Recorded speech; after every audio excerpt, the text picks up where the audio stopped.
मेरे प्रिय आत्मन, प्रेम क्या है? जीना और जानना तो आसान है, लेकिन कहना बहुत कठिन है। जैसे कोई मछली से पूछे कि सागर क्या है, तो मछली कह सकती है ये है सागर, ये रहा, चारों तरफ वही है।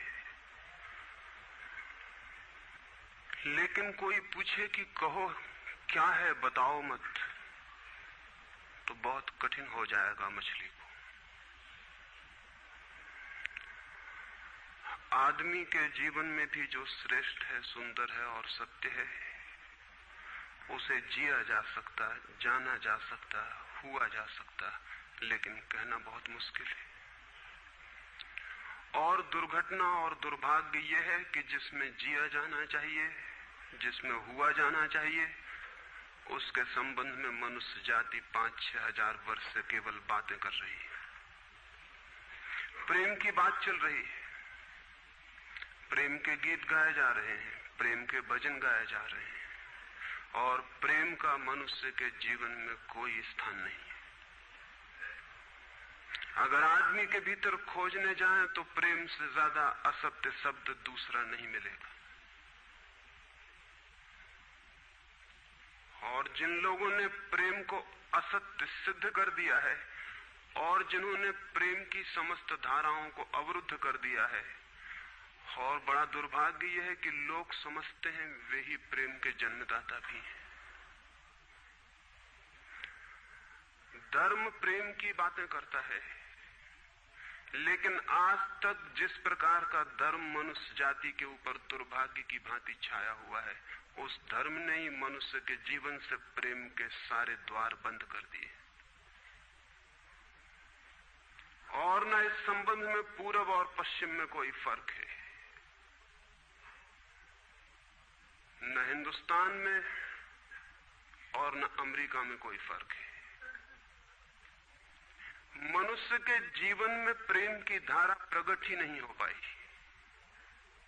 और नहीं हो पाई तो हम दोष देते हैं कि मनुष्य ही बुरा है, इसलिए नहीं प्रकट हो पाई। हम दोष देते हैं कि ये मन ही जहर है, इसलिए प्रकट नहीं हो पाई। मन जहर नहीं है, और जो लोग मन को जहर कहते रहे, उन्होंने ही प्रेम को जहरीला कर दिया, प्रेम को प्रकट नहीं होने दिया। मन जहर हो कैसे सकता है? इस जगत में कुछ भी जहर नहीं है।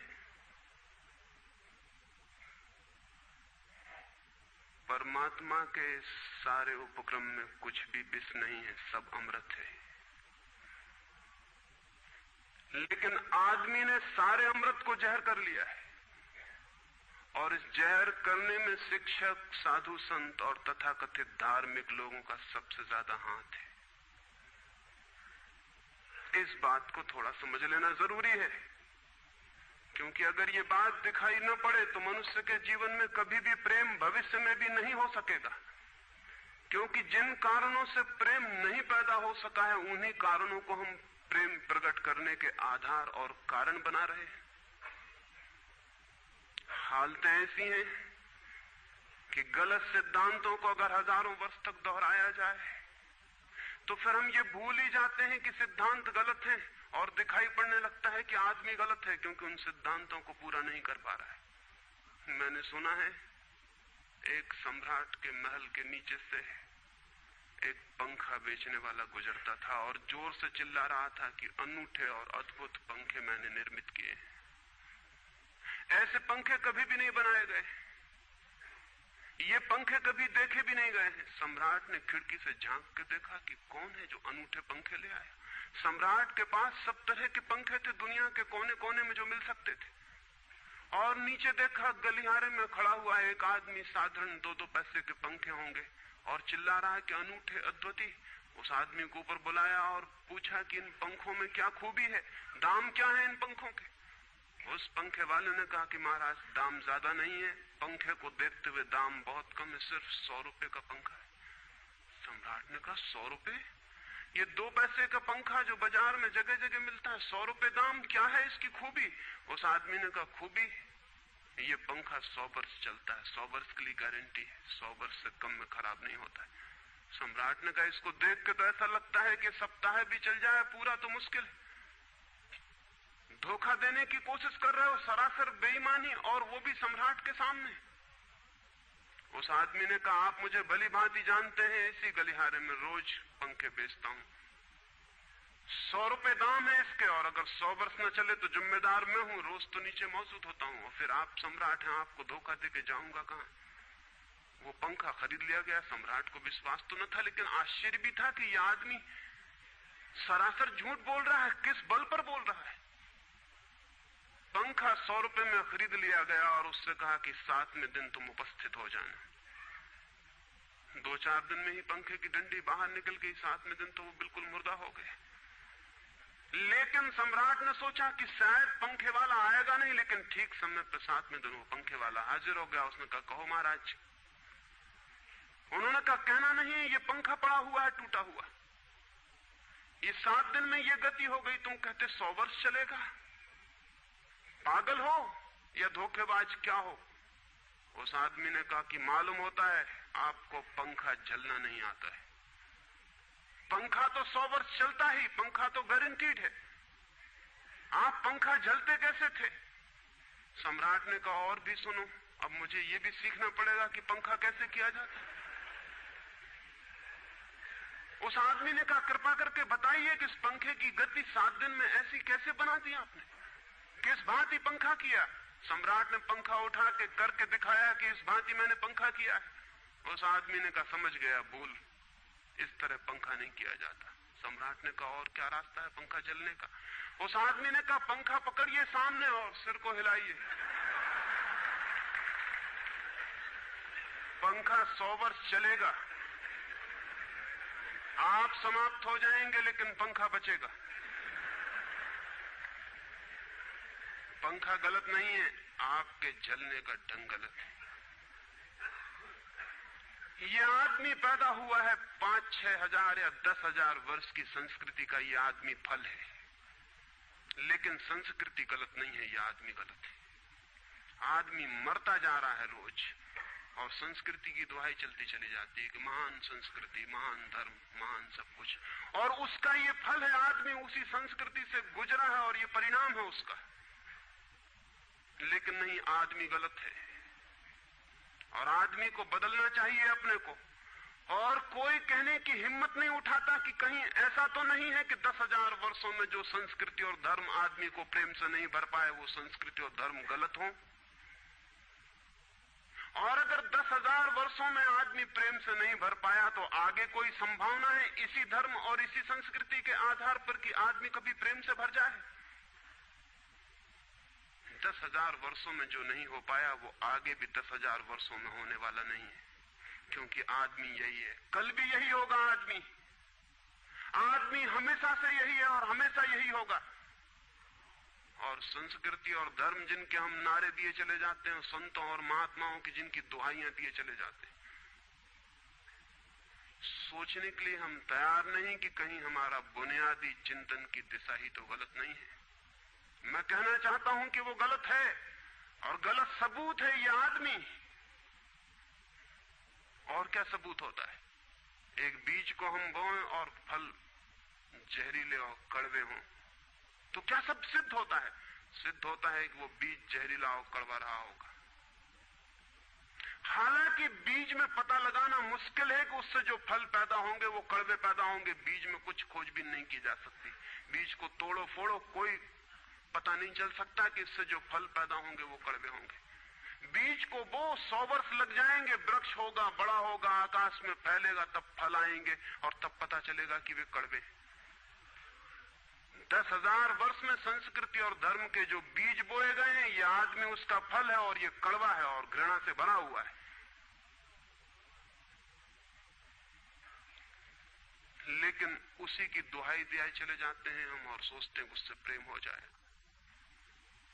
मैं आपसे कहना चाहता हूं उससे प्रेम नहीं हो सकता है, क्योंकि प्रेम के पैदा होने की जो बुनियादी संभावना है, धर्मों ने उसकी ही हत्या कर दी है और उसमें ही जहर घोल दिया है। मनुष्य से भी ज्यादा प्रेम पशुओं और पक्षियों में और पौधों में दिखाई पड़ता है, जिनके पास न कोई संस्कृति है न कोई धर्म है।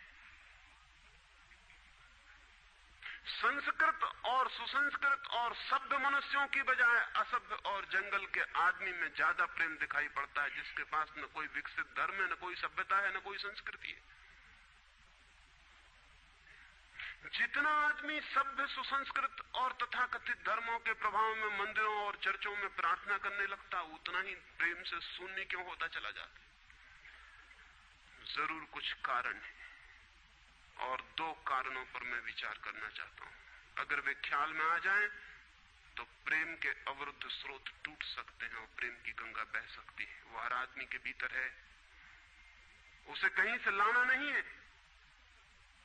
प्रेम कोई ऐसी बात नहीं है कि कहीं खोजने जाना है उसे, वो है, वो प्राणों की प्यास है हर एक के भीतर, वो प्राणों की सुगंध है प्रत्येक के भीतर, लेकिन चारों तरफ से परकोटा है उसके और वो प्रकट नहीं हो पाती।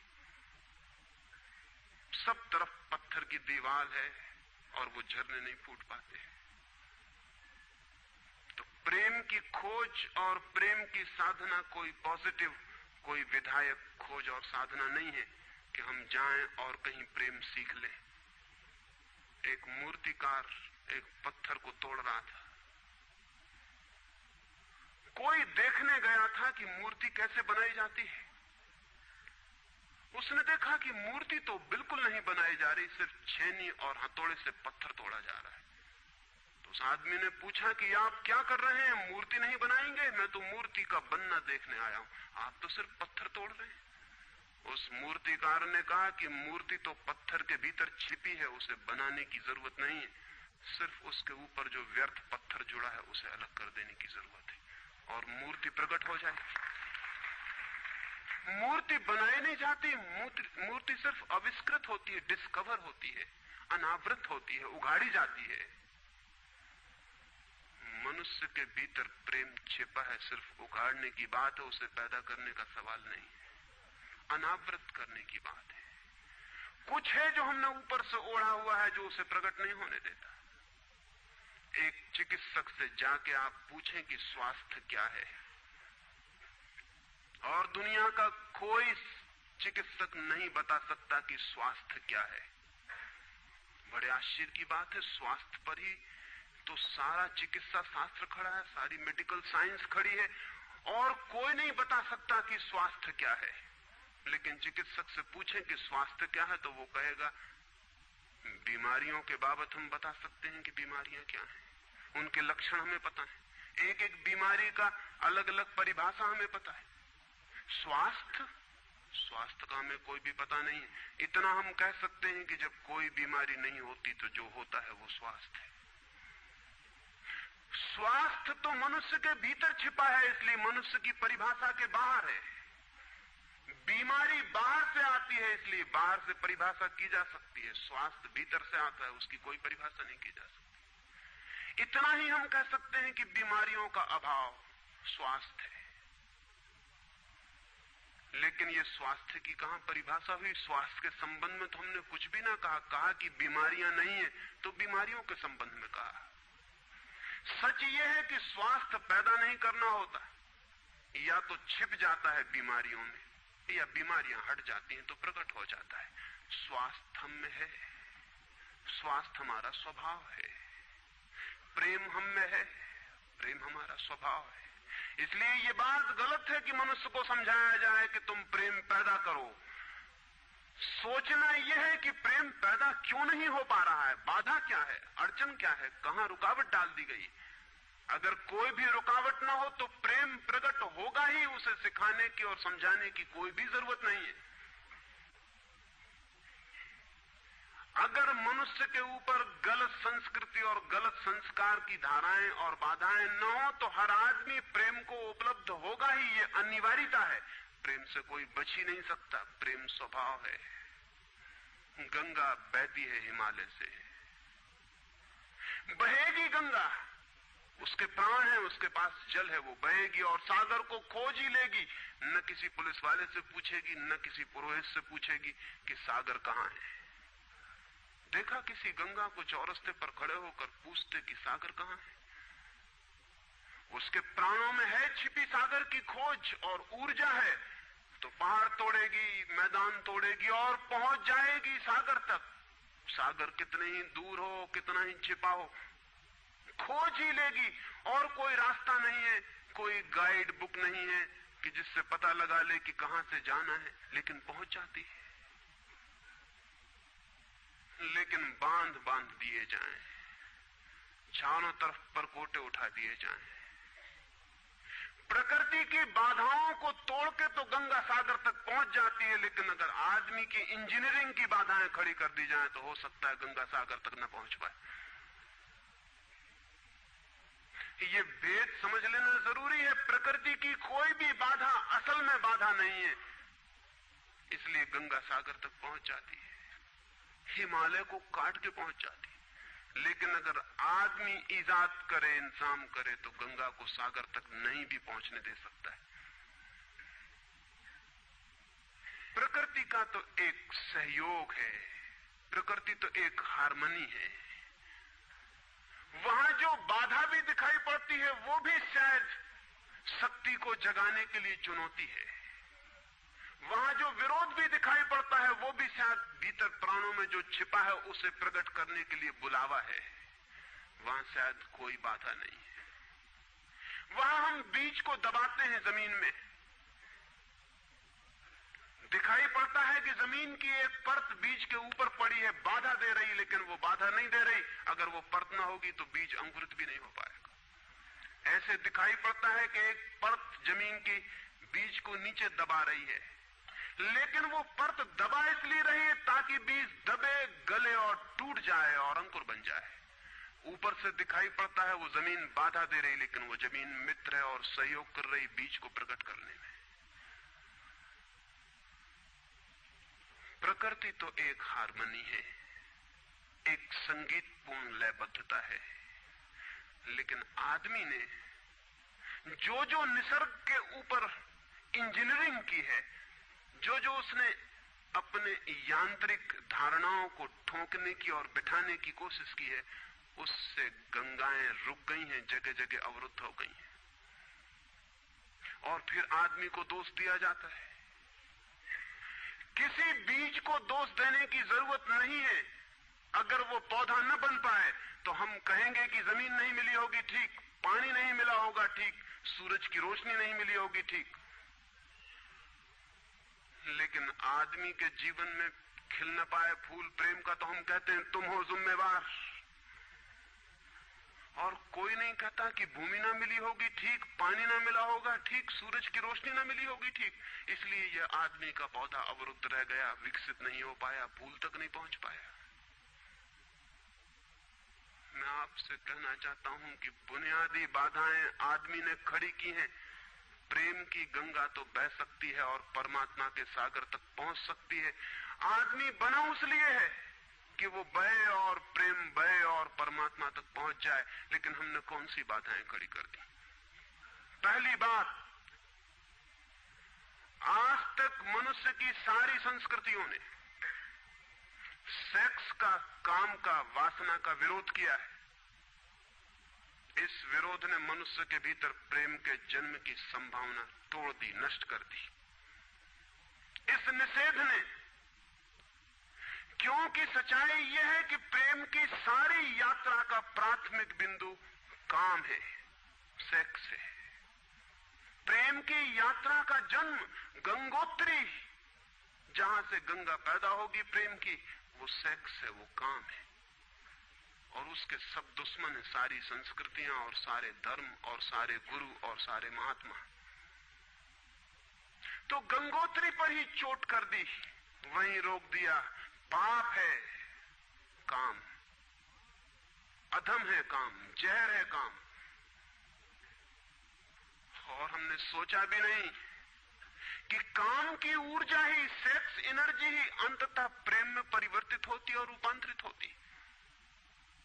प्रेम का जो विकास है वो काम की शक्ति का ही ट्रांसफॉर्मेशन है, वो उसी का रूपांतरण है। एक कोयला पड़ा हो, और आपको ख्याल भी नहीं आएगा कि कोयला ही रूपांतरित होकर हीरा बन जाता है। हीरे और कोयले में बुनियादी रूप से कोई भी फर्क नहीं है। हीरे में भी वही तत्व हैं जो कोयले में है, और कोयला हजारों वर्ष की प्रक्रिया से गुजर के हीरा बन जाता है। लेकिन कोयले की कोई कीमत नहीं है। उसे कोई घर में रखता भी है तो ऐसी जगह जहां दिखाई न पड़े, और हीरे को लोग छातियों पर लटका के घूमते कि वो दिखाई पड़े। और हीरा और कोयला एक ही है, लेकिन कोई दिखाई नहीं पड़ता कि इन दोनों के बीच अंतर संबंध है, एक यात्रा है। कोयले की शक्ति ही हीरा बनती है, और अगर आप कोयले के दुश्मन हो गए, जो कि हो जाना बिल्कुल आसान है क्योंकि कोयले में कुछ भी नहीं दिखाई पड़ता, तो हीरे के पैदा होने की संभावना भी समाप्त हो गई, क्योंकि कोयला ही हीरा बन सकता था। सेक्स की शक्ति ही, काम की शक्ति ही प्रेम बनती है, लेकिन उसके विरोध में सारे दुश्मन हैं उसके। अच्छे आदमी उसके दुश्मन हैं, और उसके विरोध ने प्रेम के अंकुर भी नहीं फूटने दिए, और जमीन से प्रथम से पहली सीढ़ी से नष्ट कर दिया भवन को। फिर वो हीरा नहीं बन पाता कोयला, क्योंकि उसके बनने के लिए जो स्वीकृति चाहिए, जो उसका विकास चाहिए, जो उसको रूपांतरित करने की प्रक्रिया चाहिए, उसका सवाल ही नहीं उठता। जिसके हम दुश्मन हो गए, जिसके हम शत्रु हो गए, जिससे हमारी द्वंद्व की स्थिति बन गई और जिससे हम निरंतर लड़ने लगे, अपनी ही शक्ति से आदमी को लड़ा दिया गया है, सेक्स की शक्ति से आदमी को लड़ा दिया गया है। और शिक्षाएं दी जाती हैं कि द्वंद्व छोड़ना चाहिए, कॉन्फ्लिक्ट छोड़नी चाहिए, लड़ना नहीं चाहिए। और सारी शिक्षाएं बुनियाद में सिखा रही हैं कि लड़ो, मन जहर है तो मन से लड़ो, जहर से तो लड़ना पड़ेगा। सेक्स पाप है तो उससे लड़ो। और ऊपर से कहा जा रहा है कि द्वंद्व छोड़ो। जिन शिक्षाओं के आधार पर मनुष्य द्वंद्व से भर रहा है, वही शिक्षाएं दूसरी तरफ कह रही हैं कि द्वंद्व छोड़ो। एक तरफ आदमी को पागल बनाओ और दूसरी तरफ पागल खाने खोलो कि उनका इलाज करना है। एक तरफ कीटाणु फैलाओ बीमारियों के, और फिर अस्पताल खोलो कि बीमारियों का इलाज यहां किया जाता है। एक बात समझ लेनी जरूरी है संबंध में, मनुष्य कभी भी काम से मुक्त नहीं हो सकेगा। काम उसके जीवन का प्राथमिक बिंदु है, उसी से जन्म होता है। परमात्मा ने काम की शक्ति को ही, सेक्स को ही सृष्टि का मूल बिंदु स्वीकार किया है। और परमात्मा जिसे पाप नहीं समझ रहा, महात्मा उसे पाप बता रहे हैं। अगर परमात्मा उसे पाप समझता है तो परमात्मा से बड़ा पापी इस पृथ्वी पर, इस जगत में, इस विश्व में कोई भी नहीं है। फूल खिला हुआ दिखाई पड़ रहा है। कभी सोचा है कि फूल का खिल जाना भी सेक्सुअल एक्ट है? फूल का खिल जाना भी काम की एक घटना है, वासना की एक घटना है। फूल में है क्या उसके खिल जाने में? उसके खिल जाने में कुछ भी नहीं है। वे बिंदु हैं, पराग के, वीरी के कण हैं, जिन्हें तितलियां उड़ा के दूसरे फूलों पे ले जाएंगी और नया जन्म देंगी। एक मोर नाच रहा है और कवि गीत गा रहे हैं, और संत भी देख के प्रसन्न होंगे, लेकिन उन्हें ख्याल नहीं कि नृत्य एक सेक्सुअल एक्ट है। मोर पुकार रहा है अपनी प्रेयसी को या अपने प्रेमी को, वो नृत्य किसी को रिझाने के लिए। पपीहा गीत गा रहा है, कोयल बोल रही है। एक आदमी जवान हो गया है, एक युवती सुंदर होकर विकसित हो गई है। वो सब की सब सेक्सुअल एनर्जी की अभिव्यक्तियां हैं। वो सब का सब काम का ही रूपांतरण है। वो सब का सब काम की ही अभिव्यक्ति, काम की ही अभिव्यंजना है। सारा जीवन, सारी अभिव्यक्ति, सारी फ्लावरिंग काम की है। और उस काम के खिलाफ संस्कृति और धर्म आदमी के मन में जहर डाल रहे हैं, उससे लड़ाने की कोशिश कर रहे हैं। मौलिक शक्ति से मनुष्य को उलझा दिया है लड़ने के लिए, इसलिए मनुष्य दीनहीन, प्रेम से रिक्त और थोथा और नाकुछ हो गया है। काम से लड़ना नहीं है, काम के साथ मैत्री स्थापित करनी है और काम की धारा को और ऊंचाइयों तक ले जाना है। किसी ऋषि ने किसी वधू को 9 वर और वधू को आशीर्वाद देते हुए कहा था कि तेरे 10 पुत्र पैदा हों और अंततः तेरा पति तेरा 11वां पुत्र हो जाए।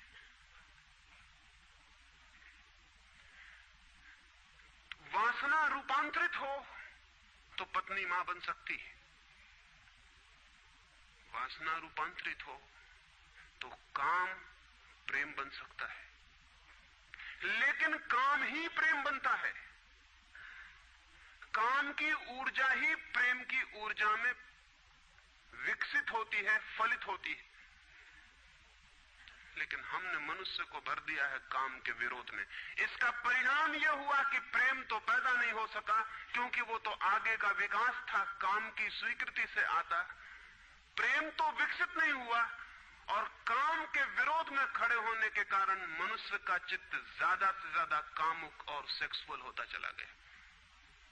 हमारे सारे गीत, हमारी सारी कविताएं, हमारे चित्र, हमारी पेंटिंग्स, हमारे मंदिर, हमारी मूर्तियां सब घूम फिर के सेक्स के आसपास केंद्रित हो गई।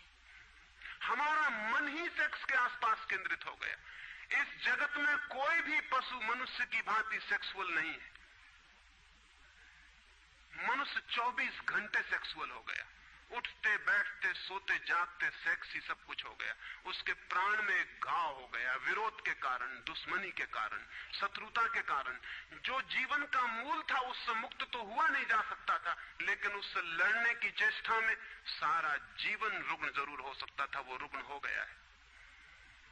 और ये जो मनुष्य जाति इतनी ज्यादा कामुक दिखाई पड़ रही है, इसके पीछे तथाकथित धर्मों और संस्कृति का बुनियादी हाथ है।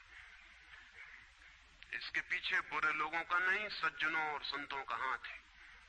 और जब तक मनुष्य जाति सज्जनों और संतों के इस अनाचार से मुक्त नहीं होती, तब तक प्रेम के विकास की कोई संभावना नहीं। मुझे एक घटना याद आती है। एक फकीर अपने घर से निकला था, किसी मित्र के पास मिलने जा रहा है। निकला है कि घोड़े पर उसका चढ़ा हुआ एक बचपन का दोस्त घर आके सामने खड़ा हो गया। उसने कहा कि दोस्त तुम घर पे रुको, वर्षों से प्रतीक्षा करता था कि तुम आओगे तो बैठेंगे और बात करेंगे, और दुर्भाग्य कि मुझे किसी मित्र से मिलने जाना है, मैं वचन दे चुका हूं तो मैं वहां जाऊंगा, घंटे भर में जल्दी से जल्दी लौट आऊंगा, तब तक तुम विश्राम करो। उसके मित्र ने कहा कि मुझे तो चैन नहीं है, अच्छा होगा कि मैं तुम्हारे साथ ही चला चलूं। लेकिन उसने कहा कि मेरे कपड़े सब गंदे हो गए धूल से रास्ते की, अगर तुम्हारे पास कुछ अच्छा कपड़ा हो तो मुझे दे दो, तो मैं डाल लूं और साथ हो जाऊं। निश्चित था उस फकीर के पास किसी सम्राट ने उसे एक बहुमूल्य कोट, एक पगड़ी और धोती भेंट की थी। उसने संभाल के रखी थी, कभी जरूरत पड़ेगी तो पहनूंगा। वो जरूरत नहीं आई थी, निकाल के ले आया। खुशी में मित्र ने जब पहन ली तब उसे थोड़ी ईर्ष्या पैदा हुई। मित्र ने पहन के तो मित्र सम्राट मालूम होने लगा। बहुमूल्य कोट था, पगड़ी थी, धोती थी, शानदार जूते थे, और उसके सामने वो फकीर बिल्कुल ही नौकर चाकर दीनहीन दिखाई पड़ने लगा। उसने सोचा है तो बड़ा मुश्किल हुआ है, तो बड़ा गलत हुआ। जिनके घर में ले जाऊंगा ध्यान इस पर जाएगा, मुझ पर किसी का भी ध्यान जाएगा नहीं। अपने ही कपड़े, और आज अपने ही कपड़ों के कारण मैं दीनहीन हो जाऊंगा। लेकिन बार बार मन को समझाया कि मैं फकीर हूं, आत्मा परमात्मा की बात करने वाला, क्या रखा है कोट में पगड़ी में, छोड़ो, पहने रहने तो कितना फर्क पड़ता है। लेकिन जितना समझाने की कोशिश की कि कोट पगड़ी में क्या रखा है, कोट पगड़ी ही उसके मन में घूमने लगी। मित्र दूसरी बात करने लगा, लेकिन वो भीतर तो, ऊपर तो कुछ और दूसरी बातें कर रहा है, लेकिन वहां उसका मन नहीं है, भीतर उसे बस कोट और पगड़ी। रास्ते पर जो भी आदमी देखता है उसको कोई भी नहीं देखता, मित्र की तरफ सबकी आंखें जाती हैं। वो बड़ा मुश्किल में पड़ गया कि तो आज अपनी भूल कर ली, अपने हाथ से भूल कर ली। जिनके घर जाना था वहां पहुंचा, जाके परिचय दिया कि मेरे मित्र हैं, जमाल, बचपन के दोस्त हैं, बहुत प्यारे आदमी हैं। और फिर अचानक अनजाने मुंह से निकल गया कि रह गए कपड़े सो कपड़े मेरे हैं। क्योंकि मित्र भी जिनके घर गए थे वो भी उसके कपड़ों को देख रहे थे, और भीतर उसके चल रहा था कोट पगड़ी, मेरी कोट पगड़ी, और उन्हीं की वजह से मैं परेशान हो रहा हूं। निकल गया मुंह से कि रह गए कपड़े, कपड़े मेरे। मित्र भी हैरान हुआ, घर के लोग भी हैरान हुए कि क्या पागलपन की बात है। ख्याल उसको भी आया बोल जाने के बाद, तब पछताया कि तो भूल हो गई। पछताया तो और दबाया अपने मन को, बाहर निकल के क्षमा मांगने लगा कि क्षमा कर दो, बड़ी गलती हो गई। मित्र ने कहा मैं तो हैरान हुआ कि तुमसे निकल कैसे गया। उसने कहा कि कुछ नहीं, सिर्फ जबान की चूक हो गई। हालांकि जबान की चूक कभी भी नहीं होती है, भीतर कुछ चलता होता है तो कभी कभी बेमौके जबान से निकल जाता है, चूक कभी नहीं होती। माफ कर दो, भूल हो गई। कैसे ये ख्याल आ गया कुछ समझ में नहीं आता, हालांकि पूरी तरह समझ में आ रहा था कि ख्याल कैसे आया है। दूसरे मित्र के घर गए। अब वो तय करता रहा रास्ते में कि अब चाहे कुछ भी हो जाए, ये नहीं कहना है कि कपड़े मेरे हैं, पक्का कर लेना है अपने मन को। घर के द्वार पर उसने जाके बिल्कुल दृढ़ संकल्प कर लिया कि ये बात नहीं उठानी कि कपड़े मेरे हैं। लेकिन उस पागल को पता नहीं कि जितना वो दृढ़ संकल्प कर रहा है इस बात का, वो दृढ़ संकल्प बता रहा है इस बात को कि उतने ही जोर से उसके भीतर ये भावना घर कर रही कि कपड़े मेरे। आखिर दृढ़ संकल्प किया क्यों जाता है? एक आदमी कहता है कि मैं ब्रह्मचर्य का दृढ़ व्रत लेता हूं, उसका मतलब है उसके भीतर कामुकता दृढ़ता से धक्के मार रही, नहीं तो और कारण क्या है? एक आदमी कहता है कि मैं कसम खाता हूं कि आज से कम खाना खाऊंगा, उसका मतलब यह है कि कसम खानी पड़ रही, ज्यादा खाने का मन है उसका। और तब अनिवार्य रूप में द्वंद्व पैदा होता है। जिससे हम लड़ना चाहते हैं वही हमारी कमजोरी है, और तब द्वंद्व पैदा हो जाना स्वाभाविक है। वो लड़ता हुआ दरवाजे के भीतर गया, संभल संभल के बोला कि मेरे मित्र हैं, लेकिन जब वो बोल रहा है तब उसको कोई नहीं देख रहा, उसके मित्र को उस घर के लोग देख रहे हैं। तब फिर उसे ख्याल आया कि मेरा कोट, मेरी पगड़ी। उसने कहा कि दृढ़ता से कसम खाई, इसकी बात नहीं उठानी। मेरा क्या है कपड़ा लत्ता? कपड़े लत्ते किसी के होते हैं, ये तो सब संसार है, ये तो सब माया है। लेकिन ये सब समझा रहा है, लेकिन असलियत तो बाहर से भीतर, भीतर से बाहर हो रही। समझाया कि मेरे मित्र हैं, बचपन के दोस्त हैं, बहुत प्यारे आदमी हैं, रह गए कपड़े, कपड़े उन्हीं के हैं, मेरे नहीं है। पर घर के लोगों को ख्याल आया कि कपड़े उन्हीं के हैं, मेरे नहीं है। आज तक ऐसा परिचय कभी देखा नहीं गया था। बाहर निकल के क्षमा मांगने लगा कि बड़ी भूल हुई जा रही, मैं क्या करूं क्या ना करूं, ये क्या हो गया है मुझे। आज तक मेरी जिंदगी में कपड़ों ने इस तरह से मुझे नहीं पकड़ा था, किसी को नहीं पकड़ा। लेकिन अगर तरकीब उपयोग में करें तो कपड़े पकड़ ले सकते हैं। मित्र ने कहा मैं जाता नहीं तुम्हारे साथ, पर वो हाथ जोड़ने लगा कि नहीं ऐसा मत करो, जीवन भर के लिए दुख रह जाएगा कि मैंने क्या दुर्व्यवहार किया। अब मैं कसम खा के कहता हूं कि कपड़ों की बात ही नहीं उठानी।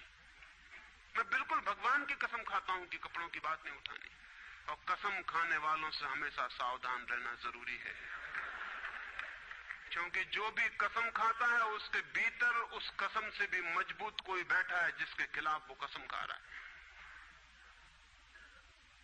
और वो जो भीतर बैठा है वो ज्यादा भीतर है, कसम ऊपर है और बाहर है। कसम चेतन मन से खाई गई है, और जो भीतर बैठा है वो अचेतन की परतों तक समाया हुआ है।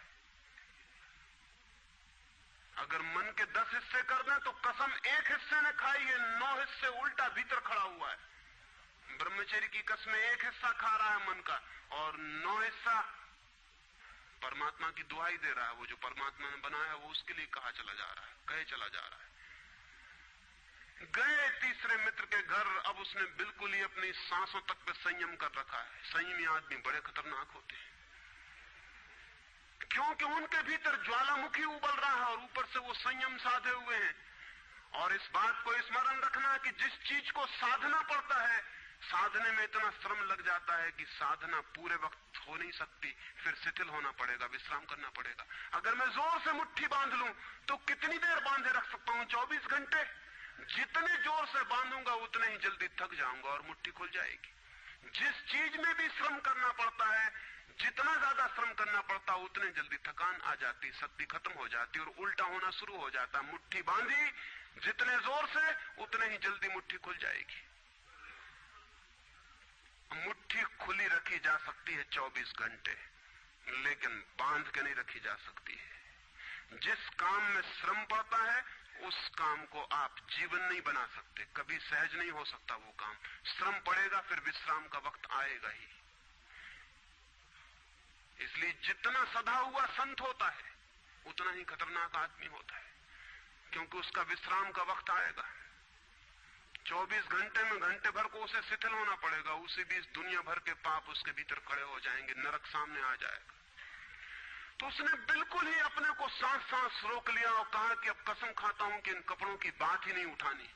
लेकिन आप सोच लें उसकी हालत, अगर आप थोड़े बहुत भी धार्मिक आदमी होंगे तो आपको अपने अनुभव से भी पता चल सकता है कि उसकी क्या हालत हुई होगी। अगर आपने कसम खाई हो, व्रत लिए हो, संकल्प साधे हो, तो आपको भली भांति पता होगा कि भीतर क्या हालत हो जाती है। भीतर गया, उसके माथे से पसीना चू रहा है, इतना श्रम पड़ रहा है। मित्र डरा हुआ है उसके पसीने को देखकर कि वो उसकी सब नसें खिंची हुई हैं। वो बोल रहा है एक एक शब्द कि मेरे मित्र हैं, बड़े पुराने दोस्त हैं, बहुत अच्छे आदमी हैं। और एक क्षण को वो रुका, जैसे भीतर से कोई जोर का धक्का आया हो और सब बह गया, बाढ़ आ गई और सब बह गया। और उसने कह के रह गए कपड़े की बात, तो मैंने कसम खा ली है कि कपड़े की बात ही नहीं करनी।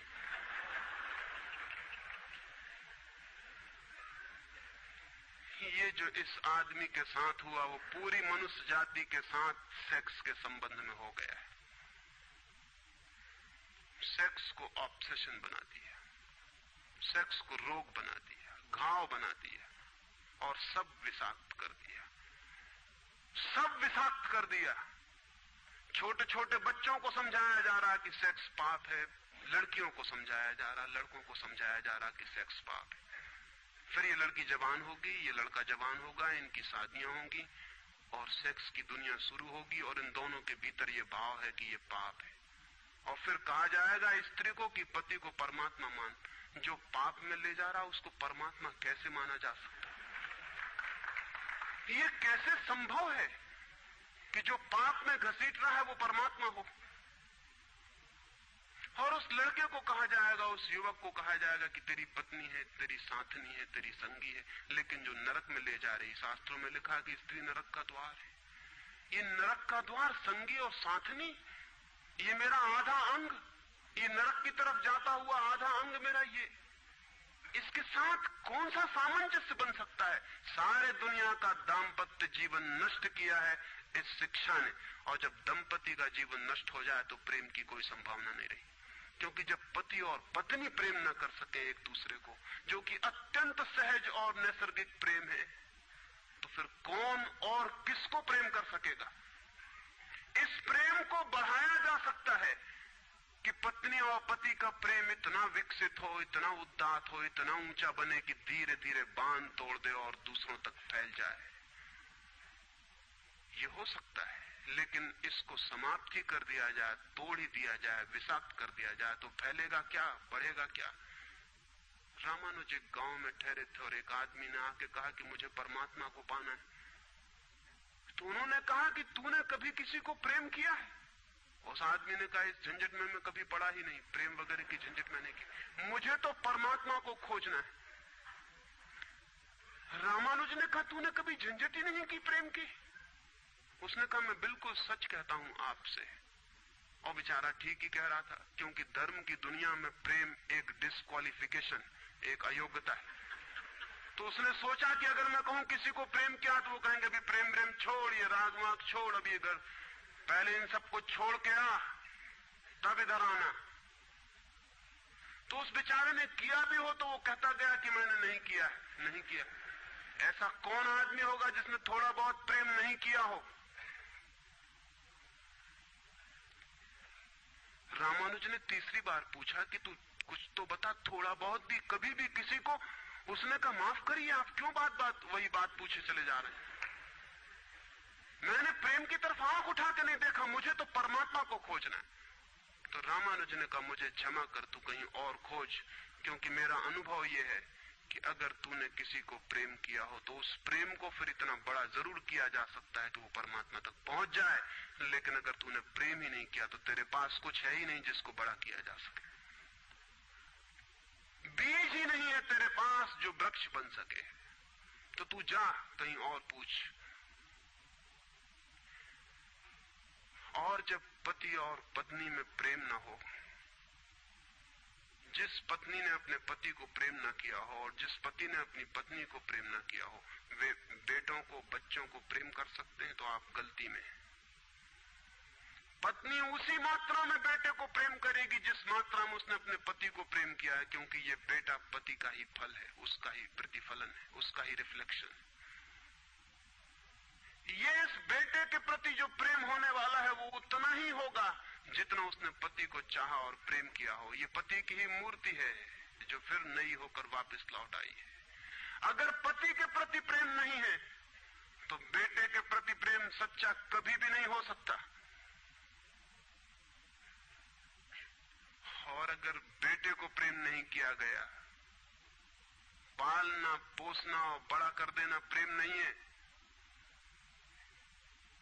तो बेटा मां को कैसे प्रेम कर सकता है, बाप को कैसे प्रेम कर सकता है? वो जो यूनिट है जीवन का परिवार, वो विषाक्त हो गया है सेक्स को दूषित कहने से, कंडेम करने से, निंदित करने से, और परिवार ही फैलकर पूरा जगत है, पूरा विश्व है। और फिर हम कहते हैं कि प्रेम बिल्कुल दिखाई नहीं पड़ता। प्रेम कैसे दिखाई पड़ेगा? हालांकि हर आदमी कहता है कि मैं प्रेम करता हूं, मां कहती है, पत्नी कहती है, बाप कहता है, भाई कहता है, बहन कहती है, मित्र कहते हैं कि हम प्रेम करते हैं।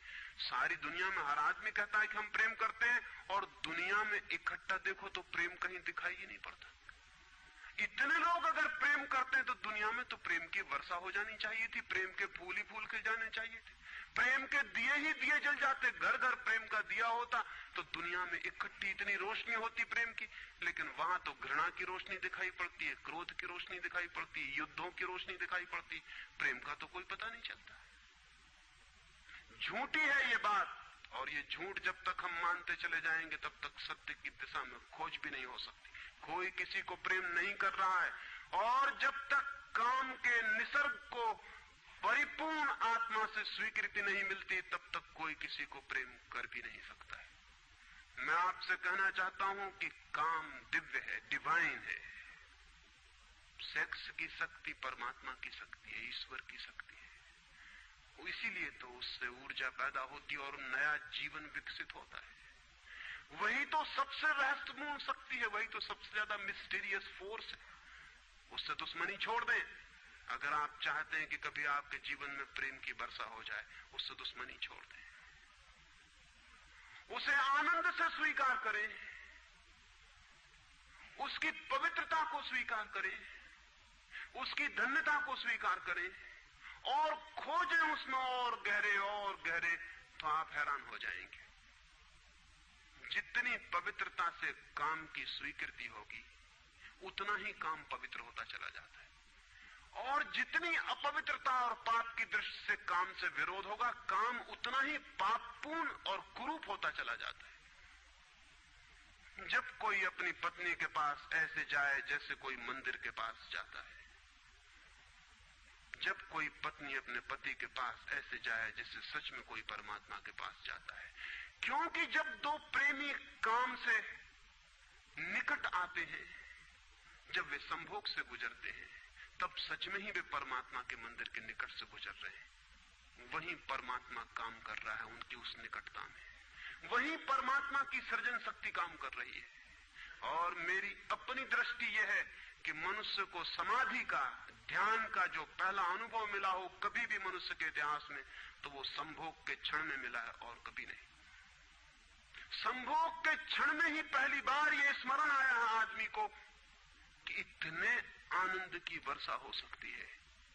और जिन्होंने सोचा, जिन्होंने मेडिटेट किया, जिन लोगों ने काम के संबंध पर और मैथुन पर चिंतन किया और ध्यान किया, उन्हें यह दिखाई पड़ा कि काम के क्षण में, मैथुन के क्षण में, संभोग के क्षण में मन विचारों से शून्य हो जाता है। एक क्षण को मन के सारे विचार रुक जाते हैं, और वो विचारों का रुक जाना और वो मन का ठहर जाना ही आनंद की वर्षा का कारण होता है। तब उन्हें सीक्रेट मिल गया, राज मिल गया कि अगर मन को विचारों से मुक्त किया जा सके किसी और विधि से भी, तो भी इतना ही आनंद मिल सकता है। और तब समाधि और योग की सारी व्यवस्थाएं विकसित हुई, जिनमें ध्यान और सामायिक और मेडिटेशन और प्रेयर, इनकी सारी व्यवस्थाएं विकसित हुई। इन सब के मूल में संभोग का अनुभव है। और फिर मनुष्य को अनुभव हुआ कि बिना संभोग में जाए भी चित्त शून्य हो सकता है, और जो रस की अनुभूति संभोग में हुई थी वो बिना संभोग के भी बरस सकती है। फिर संभोग क्षणिक हो सकता है, क्योंकि शक्ति और ऊर्जा का वो निकास और बहाव है, लेकिन ध्यान सतत हो सकता है। तो मैं आपसे कहना चाहता हूं कि एक युगल संभोग के क्षण में जिस आनंद को अनुभव करता है, एक योगी 24 घंटे उस आनंद को अनुभव करने लगता है। लेकिन इन दोनों आनंदों में बुनियादी विरोध नहीं है, और इसलिए जिन्होंने कहा कि विषयानंद और ब्रह्मानंद भाई भाई हैं, उन्होंने जरूर सत्य कहा है। वे सहोदर हैं, एक ही उदर से पैदा हुए हैं, एक ही अनुभव से विकसित हुए, उन्होंने निश्चित ही सत्य कहा है। तो पहला सूत्र आपसे कहना चाहता हूं, अगर चाहते हैं कि पता चले कि प्रेम तत्व क्या है, तो पहला सूत्र है काम की पवित्रता, दिव्यता, उसकी ईश्वरीय अनुभूति की स्वीकृति, उसको परम हृदय से, पूर्ण हृदय से अंगीकार। और आप हैरान हो जाएंगे, जितने परिपूर्ण हृदय से काम की स्वीकृति होगी, उतने ही आप काम से मुक्त होते चले जाएंगे। जितना अस्वीकार होता है, उतने ही हम बंधते हैं, जैसा वो फकीर कपड़ों से बंध गया। जितना स्वीकार होता है, उतने हम मुक्त होते हैं। अगर परिपूर्ण स्वीकार है, टोटल एक्सेप्टेबिलिटी है जीवन का जो निसर्ग है उसकी, तो आप पाएंगे कि वो परिपूर्ण स्वीकृति को मैं आस्तिकता कहता हूं। वही आस्तिकता व्यक्ति को मुक्त करती है। नास्तिक में उनको कहता हूं जो जीवन के निसर्ग का अस्वीकार करते हैं, निषेध करते हैं। ये बुरा है, ये पाप है, ये विष है, ये छोड़ो, ये छोड़ो, ये छोड़ो। जो छोड़ने की बातें कर रहे हैं वे ही नास्तिक हैं। जीवन जैसा है उसे स्वीकार करो और जियो उसकी परिपूर्णता में। वही परिपूर्णता रोज रोज सीढ़ियां सीढ़ियां ऊपर उठाती जाती है। वही स्वीकृति मनुष्य को ऊपर ले जाती है। और एक दिन उसके दर्शन होते हैं जिसका काम में पता भी नहीं चलता था। काम अगर कोयला था तो एक दिन हीरा भी प्रकट होता है प्रेम का। तो पहला सूत्र यह है। दूसरा सूत्र आपसे कहना चाहता हूं, और वो दूसरा सूत्र भी संस्कृति ने और आज तक की सभ्यता ने और धर्मों ने हमारे भीतर मजबूत किया है। दूसरा सूत्र भी स्मरणीय है, क्योंकि पहला सूत्र तो काम की ऊर्जा को प्रेम बना देगा, और दूसरा सूत्र द्वार की तरह रोके हुए है उस ऊर्जा को बहने से, वो बह नहीं पाएगी। वो दूसरा सूत्र है मनुष्य का ये भाव कि मैं हूं, ईगो, उसका अहंकार कि मैं हूं। बुरे लोग तो कहते ही हैं कि मैं हूं, अच्छे लोग और जोर से कहते हैं कि मैं हूं, और मुझे स्वर्ग जाना है और मोक्ष जाना है और मुझे ये करना है और मुझे वो करना है। लेकिन वो मैं खड़ा हुआ है वहां भीतर। और जिस आदमी का मैं जितना मजबूत है, उतना ही उस आदमी की सामर्थ्य दूसरे से संयुक्त हो जाने की कम हो जाती है। क्योंकि मैं एक दीवार है, एक घोषणा है कि मैं हूं। मैं की घोषणा कह देती है तुम हो, मैं हूं। दोनों के बीच फासला है। फिर मैं कितना ही प्रेम करूं और आपको अपनी छाती से लगा लूं, लेकिन फिर भी हम दो हैं। छातियां कितनी ही निकट आ जाएं, फिर भी बीच में फासला है। मैं हूं, तुम हो। इसलिए निकटतम अनुभव भी निकट नहीं ला पाते। शरीर पास बैठ जाते हैं, आदमी दूर दूर बने रह जाते हैं। जब तक भीतर मैं बैठा हुआ है, तब तक दूसरे का भाव नष्ट नहीं होता। शास्त्र ने कहीं एक अद्भुत वचन कहा है कि दी अदर इज हेल। वो जो दूसरा है वही नरक है। लेकिन शास्त्र ने ये नहीं कहा कि why the other is other. वो दूसरा क्यों है? वो दूसरा इसलिए है कि मैं हूं, और जब तक मैं हूं तब तक दुनिया में हर चीज दूसरी है, अन्य है, भिन्न है। और जब तक भिन्नता है तब तक प्रेम का अनुभव नहीं हो सकता। प्रेम है एकात्म का अनुभव। प्रेम है इस बात का अनुभव कि गिर गई दीवार और दो ऊर्जाएं मिल गई और संयुक्त हो गई।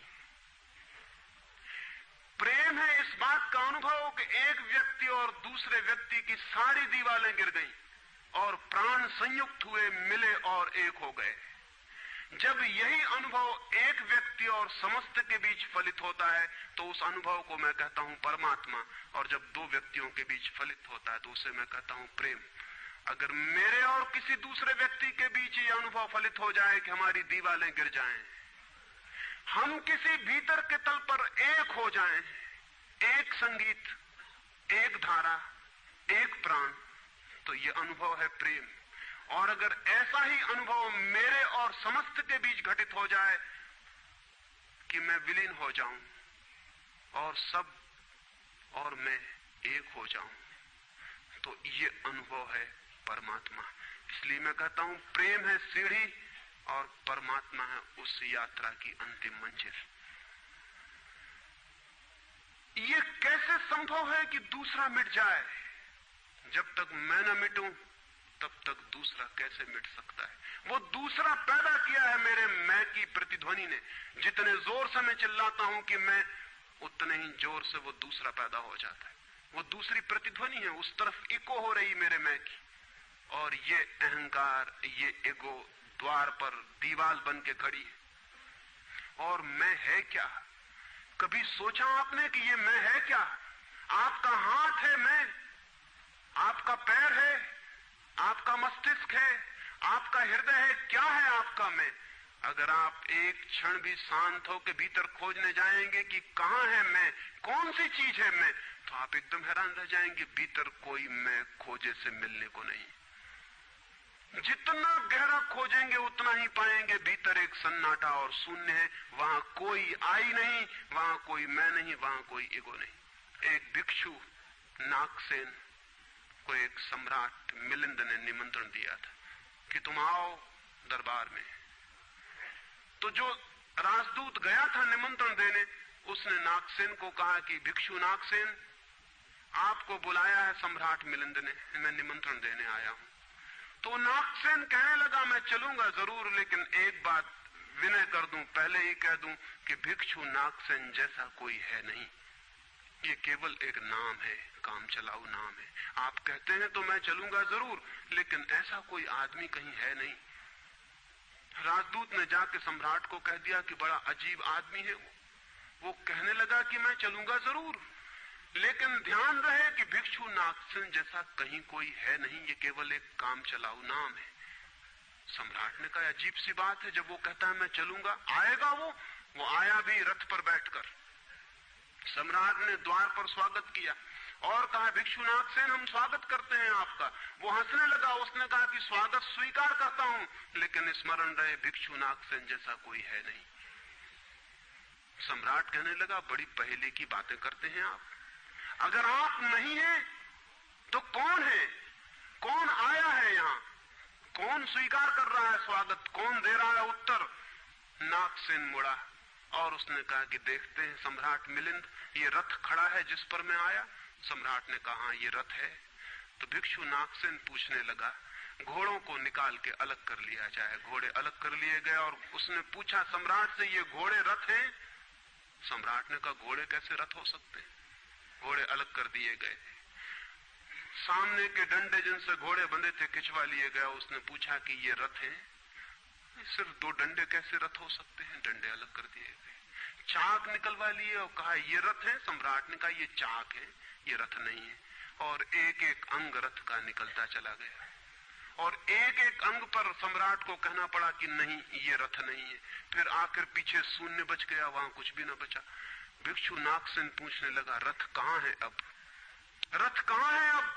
और जितनी चीजें मैंने निकाली तुमने कहा ये भी रथ नहीं, ये भी रथ नहीं, ये भी रथ नहीं, अब रथ कहां है? तो सम्राट चौंक के खड़ा रह गया। रथ पीछे बचा भी नहीं था और जो चीजें निकल गई थी उनमें कोई रथ था भी नहीं। तो वो भिक्षु कहने लगा समझे आप, रथ एक जोड़ था, रथ कुछ चीजों का संग्रह मात्र था। रथ का अपना होना नहीं है कोई, ईगो नहीं है कोई।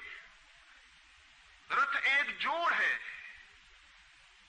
आप खोजे कहां है आपका मैं, और आप पाएंगे कि अनंत शक्तियों के एक जोड़ है। मैं कहीं भी नहीं है। और एक एक अंग आप सोचते चले जाएं तो एक एक अंग समाप्त होता चला जाता है। फिर पीछे शून्य रह जाता है।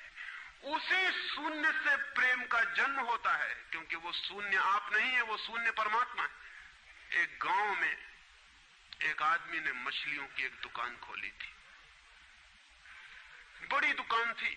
उस गांव में पहली दुकान थी, तो उसने एक बहुत खूबसूरत तख्ती बनवाई और उस पर लिखाया फ्रेश फिश सोल्ड हियर, यहां ताजी मछलियां बेची जाती। पहले दिन दुकान खुली और एक आदमी आया और कहने लगा फ्रेश फिश सोल्ड हियर, ताजी मछलियां, कहीं बासी मछलियां भी बेची जाती हैं? ताजी लिखने की क्या जरूरत? दुकानदार ने सोचा कि बात तो ठीक है, इससे और व्यर्थ बासे का भी ख्याल पैदा होता है। उसने फ्रेश अलग कर दिया, ताजा अलग कर दिया। तख्ती रह गई फिश सोल्ड हियर, मछलियां बेची जाती हैं, मछलियां यहां बेची जाती। दूसरे दिन एक बूढ़ी औरत आई और उसने कहा कि मछलियां यहां बेची जाती हैं, सोल्ड हियर, कहीं और कहीं भी बेचते हो? उस आदमी ने कहा ये हियर बिल्कुल फिजूल है। उसने तख्ती पर एक शब्द और अलग कर दिया, रह गया फिश सोल्ड। तीसरे दिन एक आदमी आया, वो कहने लगा फिश सोल्ड, मछलियां बेची जाती हैं, मुफ्त भी देते हो क्या? आदमी ने कहा ये सोल्ड भी बेकार। उस सोल्ड को भी अलग कर दिया। अब रह गई वहां तख्ती फिश। एक बुढ़ा आया और कहने लगा फिश, अंधे को भी मील भर दूर से बांस मिल जाती है, ये तख्ती काहे के लिए लटकाई हुई है? यहां फिश भी चली गई, खाली तख्ती रह गई वहां। और एक आदमी आया और उसने कहा ये तख्ती किस लिए लगाई है, इससे दुकान पे आड़ पड़ती। वो तख्ती भी चली गई, वहां कुछ भी नहीं रह गया। इलिमिनेशन होता गया, एक एक चीज हटती चली गई, पीछे जो शेष रह गया शून्य। उस शून्य से प्रेम का जन्म होता है, क्योंकि उस शून्य में दूसरे के शून्य से मिलने की क्षमता है। सिर्फ शून्य ही शून्य से मिल सकता है और कोई नहीं। दो शून्य मिल सकते हैं, दो व्यक्ति नहीं, दो इंडिविजुअल नहीं मिल सकते, दो वैक्यूम, दो एम्प्टीनेस मिल सकते हैं, क्योंकि बाधा आप कोई भी नहीं, शून्य की कोई दीवार नहीं होती और हर चीज की दीवार होती है। तो दूसरी बात स्मरणीय है, व्यक्ति जब मिटता है नहीं रह जाता, पाता है कि हूं ही नहीं, जो है वो मैं नहीं हूं, जो है वो सब है। तब द्वार गिरता है, दीवार टूटती है और तब वो गंगा बहती है जो भीतर छिपी है और तैयार है। वो शून्य की प्रतीक्षा कर रही कि कोई शून्य हो जाए तो उससे बह उठूं। हम एक कुआं खोदते हैं, पानी भीतर है, पानी कहीं से लाना नहीं होता, लेकिन बीच में मिट्टी पत्थर पड़े हैं, उनको निकाल के बाहर कर देते हैं। करते क्या है हम? करते हैं हम एक शून्य बनाते हैं, एक खाली जगह बनाते हैं, एक एम्प्टीनेस बनाते हैं। कुआं खोदने का मतलब है खाली जगह बनाना, ताकि खाली जगह में जो भीतर छिपा हुआ पानी है वो प्रकट होने के लिए जगह पा जाए, स्पेस पा जाए। वो भीतर है, उसको जगह चाहिए प्रकट होने को, जगह नहीं मिल रही, भरा हुआ है कुआं मिट्टी पत्थर से। मिट्टी पत्थर हमने अलग कर दिए, वो पानी उबल के बाहर आ गया। आदमी के भीतर प्रेम भरा हुआ है, स्पेस चाहिए, जगह चाहिए जहां वो प्रकट हो जाए। और हम भरे हुए हैं अपने मैं से। हर आदमी चिल्लाया चला जा रहा है मैं, और स्मरण रखें जब तक आपकी आत्मा चिल्लाती है मैं, तब तक आप मिट्टी पत्थर से भरे हुए कुएं हैं। आपके कुएं में प्रेम के झरने नहीं फूटेंगे, नहीं फूट सकते। मैंने सुना है एक बहुत पुराना वृक्ष था, आकाश में सम्राट की तरह उसके हाथ फैले हुए थे। उस पर फूल आते थे तो दूर दूर से पक्षी सुगंध लेने आते, उस पर फल लगते थे तो तितलियां उड़ती। उसकी छाया, उसके फैले हाथ, हवाओं में उसका वो खड़ा रूप आकाश में बड़ा सुंदर था। एक छोटा बच्चा उसकी छाया में रोज खेलने आता था। उस बड़े वृक्ष को उस छोटे बच्चे से प्रेम हो गया। बड़ों को छोटों से प्रेम हो सकता है अगर बड़ों को पता ना हो कि हम बड़े हैं। वृक्ष को कोई पता नहीं था कि मैं बड़ा हूं, ये पता सिर्फ आदमी को होता है, इसलिए उसका प्रेम हो गया। अहंकार हमेशा अपने से बड़ों को प्रेम करने की कोशिश करता है। अहंकार हमेशा अपने से बड़ों से संबंध जोड़ता है। प्रेम के लिए कोई बड़ा छोटा नहीं, जो आ जाए उसी से संबंध जुड़ जाता है। वो एक छोटा सा बच्चा खेलता आता था उस वृक्ष के पास, उस वृक्ष का उससे प्रेम हो गया। लेकिन वृक्ष की शाखाएं ऊपर थी, बच्चा छोटा था, तो वृक्ष अपनी शाखाएं उसके लिए नीचे झुका था ताकि वो फल तोड़ सके, फूल तोड़ सके। प्रेम हमेशा झुकने को राजी है, अहंकार कभी भी झुकने को राजी नहीं। अहंकार के पास जाएंगे तो अहंकार के हाथ और ऊपर उठ जाएंगे ताकि आप उन्हें छू ना सके, क्योंकि जिसे छू लिया जाए वो छोटा आदमी है। जिसे न छुआ जा सके, दूर सिंहासन पर दिल्ली में हो, वो आदमी बड़ा आदमी है। वो वृक्ष के शाखाएं नीचे झुकाती जब वो बच्चा खेलता हुआ आता, और जब बच्चा उसके फूल तोड़ लेता तो वृक्ष बहुत खुश होता, उसके प्राण आनंद से भर जाते। प्रेम जब भी कुछ दे पाता है तब खुश हो जाता है, अहंकार जब भी कुछ ले पाता है तभी खुश होता है। फिर वो बच्चा बड़ा होने लगा, वो कभी उसकी छाया में सोता, कभी उसके फल खाता, कभी उसके फूलों का ताज बना के पहनता और जंगल का सम्राट हो जाता है। प्रेम के फूल जिसके पास भी बरसते हैं वही सम्राट हो जाता है, और जहां भी अहंकार गिरता है वहीं सब अंधकार हो जाता है, आदमी दीन और दरिद्र हो जाता है। वो लड़का फूलों का ताज पहनता और नाचता, और वृक्ष बहुत खुश होता, उसके प्राण आनंद से भर जाते, हवाएं सनसनाती और वो गीत गाता। फिर लड़का और बड़ा हुआ, वो वृक्ष के ऊपर भी चढ़ने लगा, वो उसकी शाखाओं से झूलने भी लगा, वो उसकी शाखाओं पर विश्राम भी करता, और वृक्ष बहुत आनंदित होता। प्रेम आनंदित होता है जब प्रेम किसी के लिए छाया बन जाता है। अहंकार आनंदित होता है जब किसी की छाया छीन लेता है। लेकिन लड़का बड़ा होता चला गया, दिन बढ़ते चले गए। जब लड़का बड़ा हो गया तो उसे और दूसरे काम भी दुनिया में आ गए, महत्वाकांक्षाएं आ गई, उसे परीक्षाएं पास करनी थी, उसे मित्रों को जीतना था। वो फिर कभी कभी आता, कभी नहीं भी आता, लेकिन वृक्ष उसकी प्रतीक्षा करता कि वो आए, वो आए। उसके सारे प्राण पुकारते कि आओ आओ। प्रेम निरंतर प्रतीक्षा करता है कि आओ आओ। प्रेम एक प्रतीक्षा है, एक अवेटिंग है। लेकिन वो कभी आता, कभी नहीं आता, तो वृक्ष उदास हो जाता है। प्रेम की एक ही उदासी है, जब वो बांट नहीं पाता तो उदास हो जाता है, जब वो दे नहीं पाता तो उदास हो जाता है। और प्रेम की एक ही धन्यता है कि जब वो बांट देता है, लुटा देता है, तो आनंदित हो जाता है। फिर लड़का और बड़ा होता चला गया, और वृक्ष के पास आने के दिन कम होते चले गए। जो आदमी जितना बड़ा होता चला जाता है महत्वाकांक्षा के जगत में, प्रेम के निकट आने की सुविधा उतनी ही कम होती चली जाती है। उस लड़के की एम्बिशन, महत्वाकांक्षा बढ़ रही थी, कहां वृक्ष, कहां जाना। फिर एक दिन वहां से निकलता था तो वृक्ष ने उसे कहा, सुनो। हवाओं में उसकी आवाज गूंजी कि सुनो, तुम आते नहीं, मैं प्रतीक्षा करता हूं, मैं तुम्हारे लिए प्रतीक्षा, राह करता हूं, राह देखता हूं, बाट जोता हूं। उस लड़के ने कहा, क्या है तुम्हारे पास जो मैं आऊं? मुझे रुपए चाहिए। हमेशा अहंकार पूछता है कि क्या है तुम्हारे पास जो मैं आऊं। अहंकार मांगता है कि कुछ हो तो मैं आऊं, ना कुछ हो तो आने की कोई जरूरत नहीं। अहंकार एक प्रयोजन है, एक पर्पस है। प्रयोजन पूरा होता हो तो मैं आऊं, अगर कोई प्रयोजन ना हो तो आने की जरूरत क्या है। और प्रेम निष्प्रयोजन है, प्रेम का कोई प्रयोजन नहीं। प्रेम अपने में ही अपना प्रयोजन है, वो बिल्कुल पर्पसलेस है। वृक्ष तो चौंक गया, उसने कहा कि तुम तभी आओगे जब मैं कुछ तुम्हें दे सकूं। मैं तुम्हें सब दे सकता हूं, क्योंकि प्रेम कुछ भी रोकना नहीं चाहता। जो रोक ले वो प्रेम नहीं है।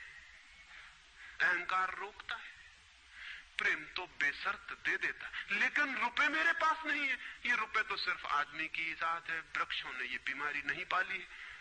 उस वृक्ष ने कहा, इसलिए तो हम इतने आनंदित होते हैं, इतने फूल खिलते हैं, इतने फल लगते हैं, इतनी बड़ी छाया होती है, हम इतना नाचते हैं आकाश में, हम इतने गीत गाते हैं, पक्षी हम पर आते हैं और संगीत का कलरव करते हैं, क्योंकि हमारे पास रुपए नहीं है। जिस दिन हमारे पास भी रुपए हो जाएंगे, हम भी आदमी जैसे दीनहीन मंदिरों में बैठ के सुनेंगे कि शांति कैसे पाई जाए, प्रेम कैसा पाया जाए। नहीं नहीं, हमारे पास रुपए नहीं है। तो उसने कहा फिर मैं क्या हूं तुम्हारे पास? जहां रुपए हैं मुझे वहां जाना पड़ेगा, मुझे रुपयों की जरूरत है। अहंकार रुपया मांगता है क्योंकि रुपया शक्ति है, अहंकार शक्ति मांगता है। उस वृक्ष ने बहुत सोचा, फिर उसे ख्याल आया तो तुम एक काम करो, मेरे सारे फलों को तोड़ के ले जाओ और बेच दो तो शायद रुपए मिल जाए। और उस लड़के को भी ख्याल आया, वो चढ़ा और उसने सारे फल तोड़ डाले, कच्चे भी गिरा डाले, शाखाएं भी टूटी, पत्ते भी टूटे, लेकिन वृक्ष बहुत खुश हुआ, बहुत आनंदित हुआ। टूट के भी प्रेम आनंदित होता है, अहंकार पाके भी आनंदित नहीं होता, पाके भी दुखी होता है। और वो लड़के ने तो धन्यवाद भी नहीं दिया पीछे लौटकर, लेकिन उस वृक्ष को पता भी नहीं चला, उसे तो धन्यवाद मिल गया इसी में कि उसने उसके प्रेम को स्वीकार किया और उसके फलों को ले गया और बाजार में बेचा। लेकिन फिर वो बहुत दिनों तक नहीं आया। उसके पास रुपए थे और रुपयों से रुपए पैदा करने की वो कोशिश में लग गया था, वो भूल गया। वर्ष बीत गए और वृक्ष उदास है और उसके प्राणों में रस बह रहा है कि वो आए उसका प्रेमी और उसके रस को ले जाए, जैसे किसी माँ के स्तन में दूध भरा हो और उसका बेटा खो गया हो और उसके सारे प्राण तड़प रहे हो कि उसका बेटा कहाँ है, जिसे वो खोजे, जो उसे हल्का कर दे, निर्भर कर दे। ऐसे वो वृक्ष के प्राण पीड़ित होने लगे कि वो आए आए आए, उसकी सारी आवाज यही गूंजने लगी कि आओ। बहुत दिनों बाद वो आया, वो लड़का तो प्रौढ़ हो गया था। वृक्ष ने उससे कहा कि आओ मेरे पास, मेरे आलिंगन में आओ। उसने कहा छोड़ो ये बकवास, ये बचपन की बातें हैं। अहंकार प्रेम को पागलपन समझता है, बचपन की बातें समझता है। उस वृक्ष ने कहा आओ मेरी डालियों से झूलो, नाचो। उसने कहा छोड़ो ये फिजूल की बातें, मुझे एक मकान बनाना है। मकान दे सकते हो तुम? वृक्ष ने कहा मकान? हम तो बिना मकान के ही रहते हैं, मकान में तो सिर्फ आदमी रहता है। दुनिया में और कोई मकान में नहीं रहता, सिर्फ आदमी रहता है। सो देखते हो आदमी की हालत, मकान में रहने वाले आदमी की हालत। उसके मकान जितने बड़े होते जाते हैं, आदमी उतना छोटा होता चला जाता। हम तो बिना मकान के रहते हैं। लेकिन एक बात हो सकती है कि तुम मेरी शाखाओं को काट के ले जाओ तो शायद तुम मकान बना लो। और वो प्रौढ़ कुल्हाड़ी लेकर आ गया और उसने उस वृक्ष की शाखाएं काट डाली। वृक्ष एक ठूंठ रह गया नंगा, लेकिन वृक्ष बहुत आनंदित था। प्रेम सदा आनंदित है, चाहे उसके अंग भी कट जाएं, लेकिन कोई ले जाए, कोई ले जाए, कोई बांट ले, कोई सम्मिलित हो जाए, साझीदार हो जाए। और उस लड़के ने तो पीछे लौट के भी नहीं देखा, उसने मकान बना लिया। और वक्त गुजरता गया, वो ठूंठ राह देखता, वो चिल्लाना चाहता, लेकिन अब उसके पास पत्ते भी नहीं थे, शाखाएं भी नहीं थी, हवाएं आती और वो बोल भी ना पाता, बुला भी ना पाता। लेकिन उसके प्राणों में तो एक ही गूंज थी कि आओ आओ। और बहुत दिन बीत गए, तब वो बूढ़ा आदमी हो गया था। वो बच्चा, वो निकल रहा था पास से, वृक्ष के पास आके खड़ा हो गया। तो वृक्ष ने पूछा क्या कर सकता हूं और मैं तुम्हारे लिए, तुम बहुत दिनों बाद आए। उसने कहा तुम क्या कर सकोगे? मुझे दूर देश जाना है धन कमाने के लिए, मुझे एक नाव की जरूरत है। तो उसने कहा तुम मुझे और काट लो तो मेरे इस पीड़ से नाव बन जाएगी और मैं बहुत धन्य होऊंगा कि मैं तुम्हारी नाव बन सकूं और तुम्हें दूर देश ले जा सकूं। लेकिन तुम जल्दी लौट आना और सकुशल लौट आना, मैं तुम्हारी प्रतीक्षा करूंगा। और उसने आरे से उस वृक्ष को काट डाला। तब वो एक छोटा सा ठूंठ रह गया और वो दूर यात्रा पर निकल गया। और वो ठूंठ भी प्रतीक्षा करता रहा कि वो आए आए, लेकिन अब उसके पास कुछ भी नहीं देने को। शायद वो नहीं आएगा, क्योंकि अहंकार वहीं आता है जहां कुछ पाने को है। अहंकार वहां नहीं जाता जहां कुछ पाने को नहीं। मैं उस ठूंठ के पास एक रात मेहमान हुआ था, तो वो ठूंठ मुझसे बोला कि वो मेरा मित्र अब तक नहीं आया और मुझे बड़ी पीड़ा होती, कहीं नाव डूब ना गई हो, कहीं वो भटक ना गया हो, कहीं किसी दूसरे किनारे पर विदेश में कहीं भूल ना गया हो, कहीं वो डूब ना गया हो, कहीं वो समाप्त ना हो गया हो। एक खबर मुझे भर कोई ला दे, अब मैं मरने के करीब हूं, एक खबर भर आ जाए कि वो सकुशल है, फिर कोई बात नहीं, फिर सब ठीक है। अब तो मेरे पास देने को कुछ भी नहीं है, इसलिए बुलाऊं भी तो शायद वो नहीं आएगा, क्योंकि वो लेने की ही भाषा समझता है। अहंकार लेने की भाषा समझता है, प्रेम देने की भाषा है। इससे ज्यादा और कुछ मैं नहीं कहूंगा। जीवन एक ऐसा वृक्ष बन जाए और उस वृक्ष की शाखाएं अनंत तक फैल जाएं, सब उसकी छाया में हो और सब तक उसकी बाह फैल जाए, तो पता चल सकता है कि प्रेम क्या है। प्रेम का कोई शास्त्र नहीं है, न कोई परिभाषा है, न प्रेम का कोई सिद्धांत है। तो मैं बहुत हैरानी में था कि क्या कहूंगा आपसे कि प्रेम क्या है, तो बताना मुश्किल है। आके बैठ सकता हूं, अगर मेरी आंखों में दिखाई पड़ जाए तो दिखाई पड़ सकता है, अगर मेरे हाथों में दिखाई पड़ जाए तो दिखाई पड़ सकता है। मैं कह सकता हूं ये है प्रेम, लेकिन प्रेम क्या है? अगर मेरी आंख में न दिखाई पड़े, मेरे हाथ में न दिखाई पड़े, तो शब्दों से बिल्कुल भी दिखाई नहीं पड़ सकता है कि प्रेम क्या है। मेरी बातों को इतने प्रेम और शांति से सुना, उससे बहुत बहुत अनुग्रहित हूं और अंत में सबके भीतर बैठे परमात्मा को प्रणाम करता हूं। मेरे प्रणाम स्वीकार।